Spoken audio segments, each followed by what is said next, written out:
Hello, and welcome to the Northstar Managed Fund Quarter 1 update. I am Marang Morudu, and I'm joined by Mark Seymour, Portfolio Manager of the Northstar Managed Fund. Glad to have you here. Great to be here.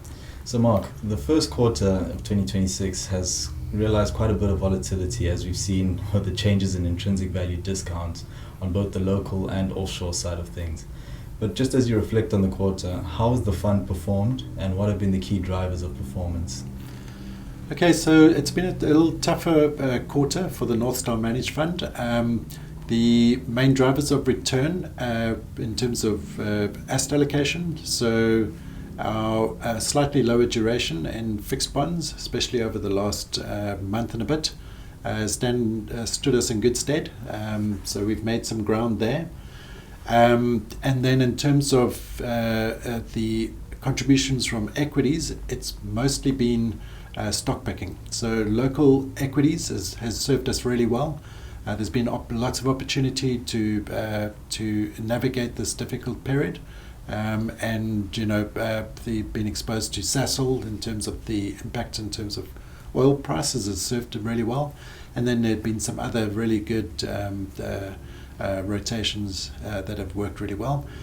Global equities has been the tough part. So in terms of that exposure, the team struggled with the exposure to software companies, really good companies, cash generation, really good balance sheets, and really top quality earnings. However, those stocks sold off in the face of the concerns over the software's dead narrative. And that's as a function of the potential impact of artificial intelligence. But for all intents and purposes, really good opportunities looking ahead. Excellent. And I mean, as you sort of link that to, views going forward, I mean, what are the key points of discussion that you're sort of having on a regular basis that determine or help you guide the asset allocation process for the managed fund? Okay, so the key determinants there, as you know, the Northstar Managed Fund is a function of the entire company's, input. So we position the portfolio based on the intrinsic value discounts on each of the buy lists. We've got the local equity buy list, global equity buy list, local fixed income, and global fixed income buy lists. And so the key inputs there is the distance to intrinsic value. So local equities, you mentioned, has been volatility. The discount got quite narrow going into the quarter, and then through this latest event, that discount widened to quite a decent level, and we took opportunity to do quite a bit of rotation in the local equity portion. Global equities, the same story. The discounts has widened quite dramatically as a portion of that portfolio is sold off. But in terms of the valuations, still look very attractive. There have been no adjustments to those valuations despite the negative press that segment's got. And so we're seeing a lot of opportunity there. Local fixed income going into the end of last year. The theme last year was, targeting the central bank targeting a lower inflation target, and with that we saw fantastic returns out of local fixed income. But for all intents and purposes, yields got very low, and so there was an opportunity to go lower on duration, and so what we've seen there is we've seen yields tick up through this event, so that's calling for slightly higher duration. And then in terms of global fixed income, they're the same story. You've seen this readjustment in terms of path of interest rates, a consensus now pricing out interest rate cuts, also stickier inflation. And with that, you've seen the US Treasury curve do a bear steepener.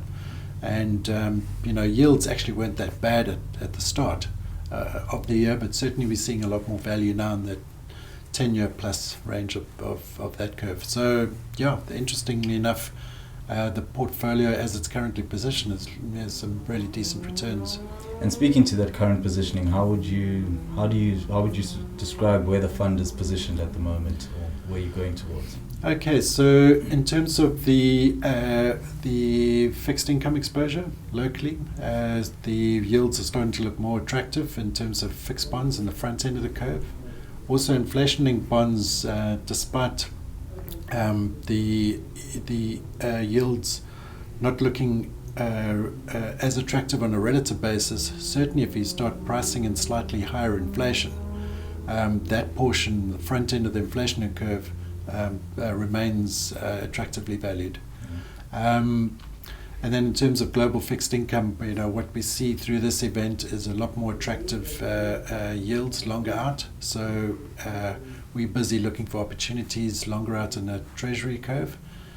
In terms of local equities, you would have just gone through the update.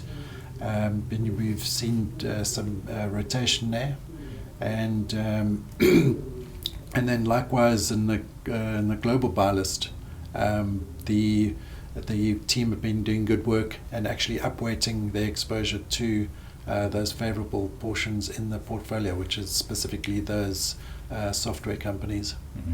That's excellent. And then maybe just to wrap it up, I mean, for investors, especially on a longer term view, what are the key considerations they should have when investing in the managed fund?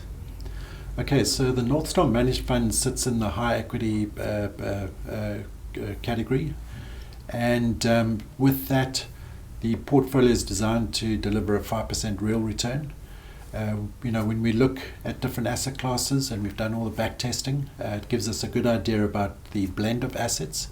You couple that with the work forward-looking view that we do here at Northstar, and so typically what you're going to have is a fund that's got roughly about 70% in equity. There's lots of thinking around diversification, and you have a portfolio that delivers a steady 5% real return at a standard deviation of about 10%. Mm. And with that, you have a very stable portfolio that can handle the likes of the shocks that we've seen over the last quarter. Mm. That's an important consideration. Thank you very much, Mark. Thank you for your insights. Great. And thank you to you. We'll see you in the next quarter.